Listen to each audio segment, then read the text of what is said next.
তুই এমার্জেন্সির জন্য দোকানে যাচ্ছিস সেটা কোনো ব্যাপার না, কিন্তু আমার একটা অবজেকশন আছে। কি অবজেকশন তোমার? না, তুই তো এমনি কালো, রোদে রোদে না একটু মাস্ক বা একটুখানি ছাতা ব্যবহার কর। এইসব ছাড়া কি আর কোনো কি কথা নেই? কালো, তুই কি কালো, শোনো একটু ফর্সা করছিলাম তোরে ঘরে রাইখা রেখা, বিশ্বাস কর।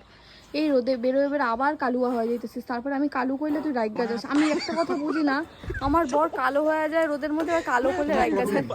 প্রবলেম শোনো আমি তাহলে কাজ করে দেখো, আমি কালো দিয়ে তো ফর্সা হইতে পারবো না। তুমি আমার সাথে সাথে চলো, তুমি না, আমি কেন কেন কেন আমার আমি জিনগত ফর্সা, আমি তাহলে কালু, তুমি কালি। আমি কালি হইতে দুজনে যাম মিলবে। কিসের জন্য, আমি ধলি। শোনো, তুই রোদে যাস না, শোনো এটা সত্যি কথা, শোন আমি এটার আগের কথা না, তুই ছাতা নিয়ে যাস না। খাওয়াইবে কে তেলে? তোর কাছে 2 টাকা তো চায় পাই এই না। রোদটা দেখ কি গরম, এই স্ট্রোক হয়ে যেতেছে রাস্তাঘাটে, জানিস তোর কত 2 টাকা মানুষ। চায় পাই না, আমি চায় পাই।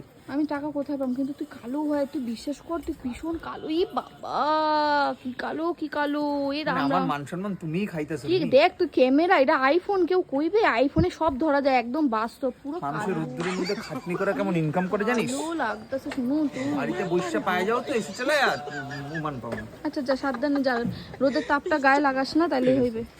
আর দেখবি তুই জামাটা যখন করবি না, তখন ট্যানটা কেরম পড়বে, শুধু দিবি হাত ফসা, তোর হাতের বাদ বাকি জায়গা মুখ চোখ সব কালো। যা।